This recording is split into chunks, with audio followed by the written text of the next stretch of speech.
আকিকা না দিলে কি শিশুর বিপদ কাটে না? মুয়াবিয়াকে কি সাহাবী হিসাবে সম্মান করা যাবে? নাউজুবিল্লাহ, এটা কেমন প্রশ্ন করেছেন। নিজের আপন সন্তান কত বছর বয়স হলে বিছানা আলাদা করতে হবে? সন্তান বয়স যখন 10 হয়ে যাবে তখন তাকে নবীজি সাল্লাল্লাহু আলাইহি সাল্লাম বিছানা পৃথক করতে বলেছেন। তিনি বলেছেন ওয়াহজুরুহুম ফিল মাদাজি'i ওয়াহজুরুহুম ফিল মাদাজি'i ইযা বালাগু আশরা আও কামা ওয়ারাদা ফিল হাদিস। কোন কোন বর্ণনায় ওয়াফাররিকুহুম আসছে। নিজের সন্তানদের বয়স যখন 10 হবে তখন তাদের বিছানা পৃথক করে দাও। এক কম্বলে এক কাঁথার নিচে দুজন ঘুমাবে না, তখন আলাদা আলাদা হবে। যদি বিছানা পৃথক করা বলতে আলাদা খাট আলাদা চকিতে শোয়ানোর মতো আর্থিক সঙ্গতি না থাকে, তাহলে একই কক্ষেও যদি থাকে তো মাঝখানে পার্টিশন থাকবে, কোলবালিশ যাতে কিছু থাকবে, আলাদা কম্বল কাঁথা থাকবে, একই কাপড়ের ভিতরে বা একই কাপড়ের নিচে ঘুমাবে না। এটা নানাবিধ অনাচারের পথকে উন্মুক্ত করে। আরো আগে থেকে যদি বাচ্চাকে অভ্যাস গড়ে তোলা হয় সেটা সবচেয়ে ভালো। অনেকে আছেন এই বিষয়গুলোকে তেমন কোনো গুরুত্ব দেন না, অথচ এগুলোর কারণে বহু সর্বনাশা আমাদেরকে গ্রাস করে। বিধায় নবী সাল্লাল্লাহু আলাইহি সাল্লামের এই নির্দেশটা আমাদের খুব গুরুত্বের সাথে মানতে হবে। আকিকা না দিলে কি শিশুর বিপদ কাটে না? আকিকা না দিলে শিশুর বিপদ কাটে না এমন কোনো কথা কোরআন হাদিসে নাই। তবে আকিকা দেওয়া এটা গুরুত্বপূর্ণ একটা আমল। আল্লাহ কাউকে পুত্র সন্তান দান করলে 2টি ছাগল, আর কন্যা সন্তান দান করলে 1টি ছাগল জবে করা, এটা নবীজি সাল্লাল্লাহু আলাইহি সাল্লামের সুন্নাহ।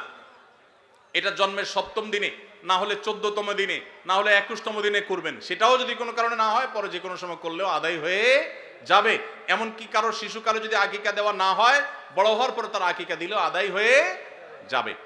এই আকিকা এটা না দিলে যে বিপদ কাটে না এরকম কোনো কথা নাই। তবে হ্যাঁ, বিভিন্ন হাদিসে নবী সাল্লাল্লাহু আলাইহি সাল্লাম বলেছেন কুল্লু গুলামিন মুরতাহানুন বিআকিকাতিহি, বাচ্চার এটা আকিকার উপরে সে অনেকটা ডিপেন্ডেন্ট থাকে। এই হাদিসের ব্যাখ্যা অনেক মুহাদ্দিসরা বলেছেন আকিকা না দিলে, আকিকা দেওয়ার ফলে সে বিভিন্ন ক্ষয়ক্ষতি থেকে বেঁচে থাকতো। অনেকে বলেছেন শয়তানের কুমন্ত্রণা থেকে বেঁচে থাকে আকিকার মাধ্যমে, এটা থেকে সে আর বাঁচতে পারে না, ওই ক্ষতি তাকে স্পর্শ করার সম্ভাবনা থাকে। তবে কেউ আকিকা দিতে পারলো না, অন্য কোনো আমল করলো তার সন্তানের জন্য, আল্লাহ তাআলা তাকে সেভ করতে পারেন।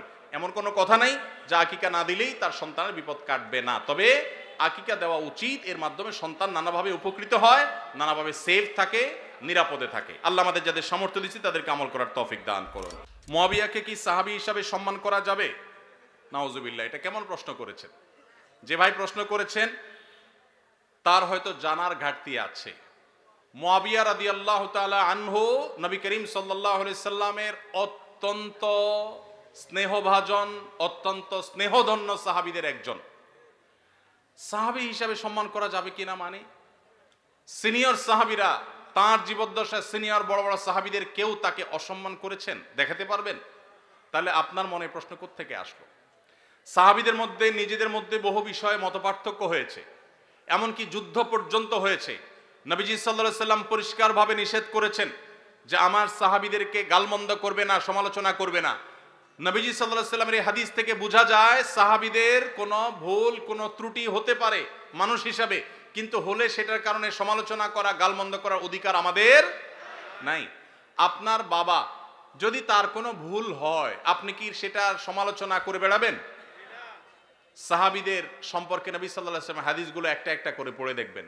এটা দুর্ভাগ্যজনক যে আমাদের সমাজে এই জাতীয় বিষয়গুলোকে নানাভাবে আমাদের সামনে এস্টাবলিশ করা হয়েছে, নানাভাবে। দেখুন, সাহাবীরা সবাই ভুলের ঊর্ধ্বে, সবাই নিষ্পাপ, মাসুম, এটা আহলে সুন্নাত জামাতের কারোর আকীদা বিশ্বাস না। কিন্তু তাদের যদি কোনো ব্যক্তিগত সিদ্ধান্তে ভুল হয়, ইজতিহাদি বুঝার কোনো ভুল হয়, আপনি আমি সমালোচনা করবার কোনো অধিকার নবী সাল্লাল্লাহু আলাইহি সাল্লাম আমাদেরকে দেন নাই। কে সাহস দিয়েছে আপনাকে যে আপনি আল্লাহ নবী সাল্লাল্লাহু আলাইহি সাল্লামের সাহাবীর দোষ বা ভুল চর্চা করবেন, সমালোচনা করবেন? মনে রাখবেন, কোরআনের আয়াতে আয়াতে দেখবেন আল্লাহ তাআলা সাহাবীদের পুরো সাহাবীদের, পুরো জামাতের বিভিন্ন প্রশংসামূলক বাক্য ব্যবহার করেছেন।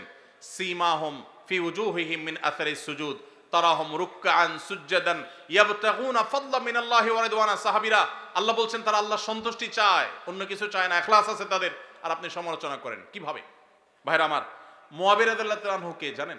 তিনি সেই সাহাবী যাকে নবী সাল্লাল্লাহু আলাইহি সাল্লাম ওহী লেখার দায়িত্ব দিয়েছেন, কাতেবে ওহী। সহজ কথা না। জিবরিল আলাইহিস সালাম যখন নবীজির কাছে ওহী নিয়ে আসতেন, তিনি লেখা জানতেন না, নবীজি লেখা জানতেন না।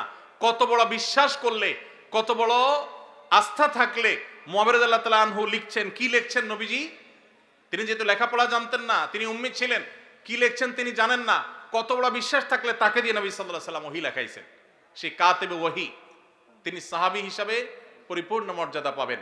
ভাইরা আমার, ঈমান নিয়ে যারা নবীজিকে দেখেছেন এবং ঈমানদার অবস্থায় গেছেন, তাদের যদি কোনো ভুল ত্রুটি হয়ও, আপনারা একটা হাদিস সহিহ বুখারীতে পাবেন, নবীজি বলেছেন যারা বদরের যুদ্ধে শরীক হয়েছে, অংশগ্রহণ করেছে, তাদের সম্পর্কে নবীজি সাল্লাল্লাহু আলাইহি ওয়াসাল্লাম বলেছেন যে আমালু মা শি'তুম কাদ গাফারাল্লাহু লাকুম, যারা বদরে শরীক হয়েছ তোমরা যা খুশি করো, আল্লাহ তোমাদের মাফ করে দিয়েছে। আল্লাহ যদি মাফ করে দেয়, আপনি সমালোচনা করার কি? আপনার আমার সমালোচনা কোনো রাইট আছে? এরকম সাহাবীদের নিয়ে এরকম আরো বহু হাদিস আছে। সব হাদিসগুলোকে সামনে রাখলে বোঝা যায় এটা আমাদের ঈমানের যে ধ্বংসাত্মক একটি বিষয়। আমরা তাদের কোনো দোষ, কোনো ভুল, এটা থেকে শিক্ষা গ্রহণ করব, চর্চা নয়, সমালোচনা নয়। সাহাবীরা ব্যক্তি হিসাবে, মানুষ হিসাবে বিশেষ কোনো ভুল কারোর দ্বারা হতে পারে, এটার ঊর্ধ্বে তারা না, তারা মাসুম না। কিন্তু সাহাবীদের যে পুরো জামাতে সাহাবা, সেটা মৌলিকভাবে মোটা দাগে এটা আমাদের জন্য অনুসরণীয়, অনুকরণীয়। কিন্তু ব্যক্তি হিসাবে ব্যক্তি কেন্দ্রিক ভুল ভ্রান্তি থেকে তারা সবাই ঊর্ধ্বে মাসুম ছিলেন, এটা কারোর বিশ্বাস না। কিন্তু তাদের প্রতি অভক্তি, অশ্রদ্ধা, তাদের সমালোচনা করা, গালমন্দ করা আহলে সুন্নাহ ওয়াল জামাতের সমস্ত উলামায়ে কেরামের ঐক্যমত এটি নাজায়েজ, এটি গুনাহ এবং এটি বিভ্রান্তি। সাহাবীদের সমালোচনার এই কাজ শুরু করেছে শিয়ারা সবচেয়ে বেশি।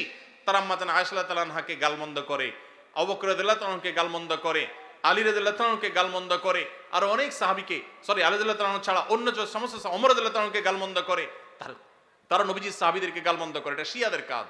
আল্লাহ তাআলা আমাদেরকে এই সমস্ত গুনাহ থেকে বেঁচে থাকার তৌফিক দান করুন।